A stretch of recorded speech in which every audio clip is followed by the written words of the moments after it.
Antes de arrancar, quisiera decir un par de cosas. Bueno, primero, yo soy Mauricio Ríos García, como decían, soy economista y vengo desde Bolivia, ¿sí? Ya es un buen tiempo el que busco la oportunidad de estar acá, hace fácilmente unos 6 años. Alguna vez le escribí a Federico, hombre, quiero estar en Rosario alguna vez, y finalmente se da. Luego de como 6 años, esta es la tercera oportunidad que tengo y finalmente se da.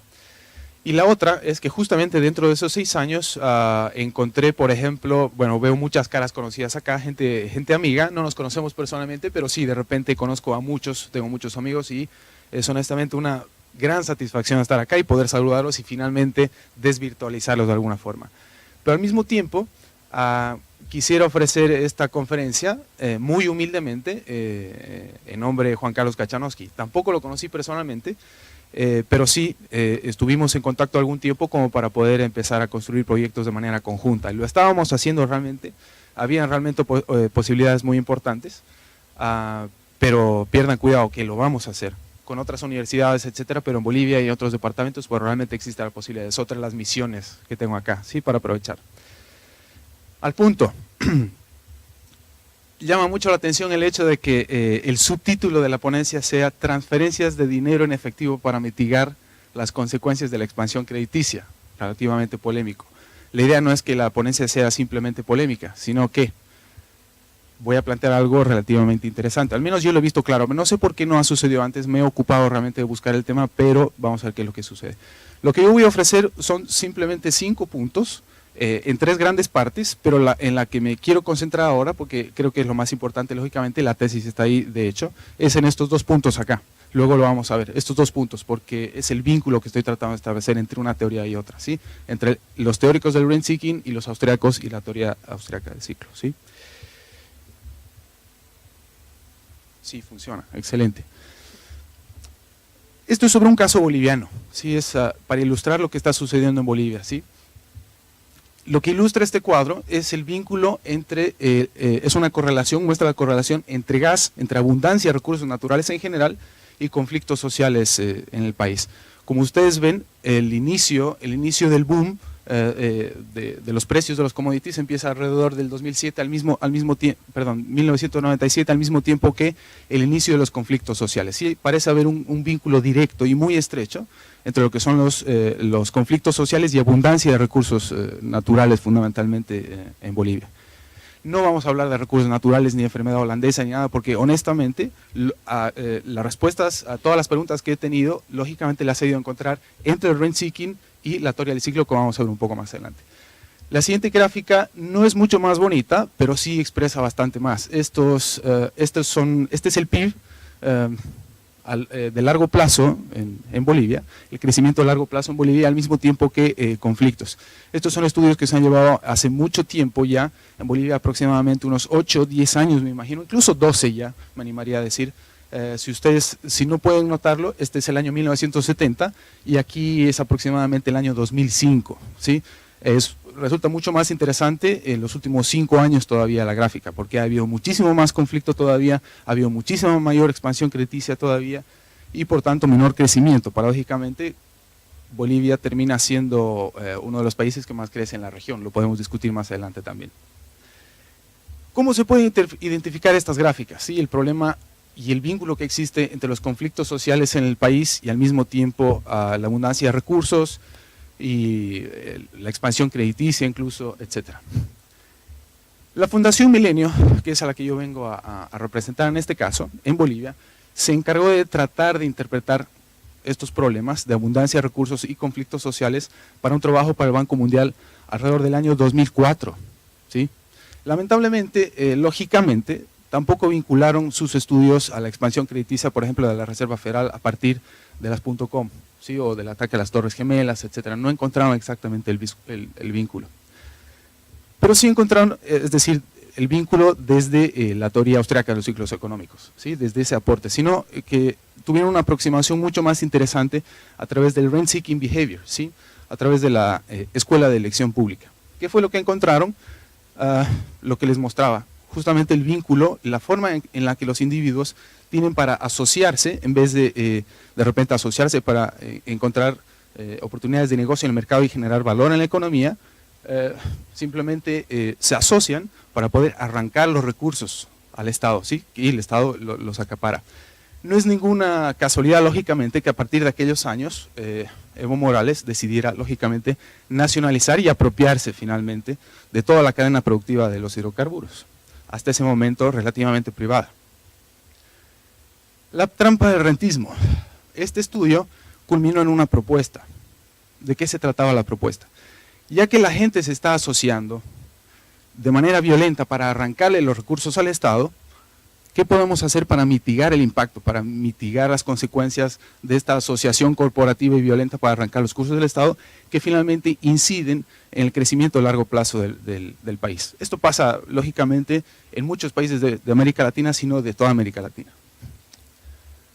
La propuesta se trataba de, ya que los individuos se están asociando para arrancarle recursos al Estado, ¿por qué no se los damos finalmente?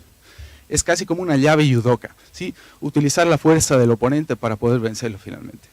Lo que ha hecho el gobierno a partir de la nacionalización de los hidrocarburos el 1 de mayo del 2006 fue lógicamente el tira y afloje. Yo le doy a quienes me conviene, por supuesto. En esas fechas, alrededor del 2007, 8, 9 incluso, hubo muchísimo conflicto social en el país, conflicto político. No sé si ustedes se enteraron incluso que algunos cruceños los acusaron de separatistas, de secesionistas, etc. Yo estaba encantado, no se trata de la secesión de la que alguna vez podríamos haber terminado hablando acá, en absoluto, pero sí hubo mucho conflicto. Y esa propuesta surgió justamente, no de Fundación Milenio, pero sí de un grupo de expertos, llamémosles, entre los que estaban expresidentes del país, gente muy entendida en la materia, exministros de Economía, de Hacienda, de Desarrollo, etc. ¿Por qué no les damos todos los recursos de una vez a todos los ciudadanos y nos dejamos de tonterías y terminan los conflictos y finalmente crecemos de manera sana y sostenida?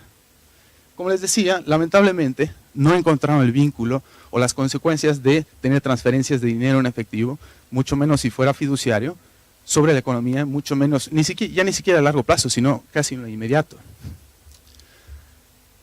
Para no pasar a la discusión finalmente, ¿qué podría suceder entre el vínculo teórico que podría haber entre la Escuela de Elección Pública y la teoría austríaca del ciclo?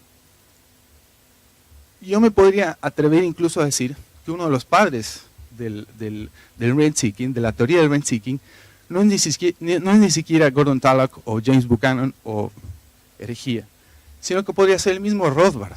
Rothbard habla ya del rent-seeking, no propiamente, no con ese nombre, en Man, Economy and State. Rothbard nunca encontró realmente un vínculo con la public choice. De hecho, no encontraba muy amigable el aporte científico y teórico de la public choice. De hecho, había mucho debate al respecto. De hecho, Joe Salerno incluso tuvo un debate sobre la misma teoría del ciclo con Gordon Tullock, etc. Hay bastante para decir. Podría citar algo ahora, pero no sé si vale exactamente la pena. Lo que Rothbard terminó diciendo de todo el corpus teórico de la public choice. Es en inglés y es un poco largo, pero finalmente dice, no están realmente aportando nada porque lo único que están proponiendo es una teoría libre de juicios de valor, y eso no lo puedo aceptar. Y como les comentaba, Gordon Tullock simplemente terminó criticando la interpretación que tenemos los austriacos al menos sobre cuáles son las causas de los permanentes ciclos de auge y recesión en una economía.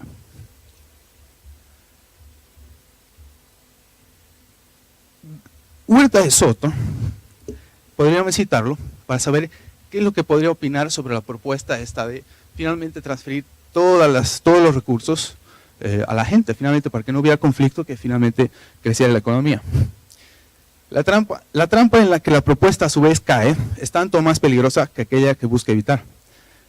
Citando a Huerta, es preciso recordar que todo sistema monetario de naturaleza fiduciaria, basado en el monopolio de emisión de dinero por parte del Estado, tenderá, como explica la Escuela de Elección Pública, citándola, a ser citado por los grupos privilegiados de interés y por los protagonistas de la acción política. En efecto, el intento de conseguir votos comprándolos con fondos creados de la nada constituye una tentación irresistible para los políticos. Es decir, si ahora, por ejemplo, llevando la discusión hacia ¿ya tanto pasó? Llevando la discusión un poco hacia la coyuntura, ¿qué pasa si de repente, ahora que caen los precios internacionales del petróleo y no tiene que repartir el Estado, no tiene cómo conseguir votos, ¿a qué va a acudir justamente para mantener los votos? A la impresión de dinero. Y es lo que ya está sucediendo en Bolivia y es lo que ya está sucediendo en América Latina, en Brasil, en Argentina, en Venezuela, en Bolivia, menos en Ecuador. Pero es al mismo tiempo el momento, al hablar de Huerta y al rescatar algunos aspectos y aportes del corpus teórico de la Escuela de Elección Pública, que empieza a establecerse ya el vínculo interesante, ¿sí? Y no es propiamente un vínculo, sino que yo digo, me atrevería a decir, que incluso antes de Rothbard, el padre del rent-seeking es el mismo Mises. Mises ya habla en la acción humana del rent-seeking, pero no como rent-seeking propiamente, sino identificando las consecuencias de esta forma de la expansión crediticia y sobre el crecimiento de largo plazo en una economía. ¿Y dónde? Exactamente, este es el punto en el que yo les decía que quisiera concentrarme más. Para mí es realmente claro, ¿dónde se encuentra el vínculo? En el efecto Cantillon. El efecto Cantillon es el que habla justamente de la práctica del rent-seeking. Hay muchas interpretaciones, lógicamente. Sobre el rent-seeking ha hablado incluso Krugman, ¿no? Profesor Murphy, incluso Krugman habla del rent-seeking, pero hay varias interpretaciones. Si hablamos de Mises, ya se encuentra la ilustración o como consecuencia de la expansión crediticia en la teoría del propio rent-seeking. Y como les decía, ya hablando sobre coyuntura económica, por ejemplo, la misma Mark Thornton ya explicó cuáles eran los efectos de la expansión crediticia de la propia Reserva Federal a partir del 2001, a partir de la explosión de las .com, etcétera, incluso de la burbuja inmobiliaria sobre el resto del mundo y en particular sobre América Latina. Y en particular sobre América Latina, Nicolás Kachanowski ya habló sobre el tema. Creo que es parte de su tesis, ¿verdad? ¿El doctorado? No lo sé. Es muy claro el asunto. Manuel Hintz también habló de esto. Para mí es realmente muy claro. Las consecuencias sobre el crecimiento a largo plazo, sobre los países, fundamentalmente en América Latina, que tienen muchos recursos naturales y cuyas consecuencias se las puede encontrar en el rent-seeking, en la práctica del rent-seeking, están justamente en la expansión crediticia de la Reserva Federal, a la vez que de la expansión crediticia de los propios países de América Latina donde se tiene esta práctica. Y para terminar rápidamente, ya casi simplemente como la parte anecdótica del asunto, ¿cuál fue la observación que yo hice justamente a la propuesta de la propia Fundación Milenio? ¿Cómo van a entregar las rentas en dinero nacionalizado? Sería ideal que la gente tuviera la posibilidad de elegir la moneda en la cual recibieran aquellos bonos, que de una vez, sí, efectivamente, quienes se hagan cargo de todas las consecuencias de la expansión crediticia o de la caída de los precios del petróleo, sean los individuos, pero a través de lo que es legítimamente suyo, que son simplemente los recursos que el Estado exporta, ya sea en épocas de alza o de baja, pero son los individuos finalmente que de esta forma podrían terminar asumiendo las consecuencias de la práctica en el rentismo, simplemente. La idea, para ir cerrando, es encontrar el vínculo entre el rent-seeking como una ilustración simplemente, como complementación simplemente de la teoría del ciclo. Y al mismo tiempo, como ustedes verán, la idea es tratar de proponer incluso todo un programa de investigación al respecto, ¿sí? Pero tomando a Mises como el padre del rent-seeking y tomando el rent-seeking como una consecuencia, como una ilustración complementaria a la teoría austríaca de los ciclos. El debate queda abierto y pues yo también a sugerencias y recomendaciones y preguntas. Gracias.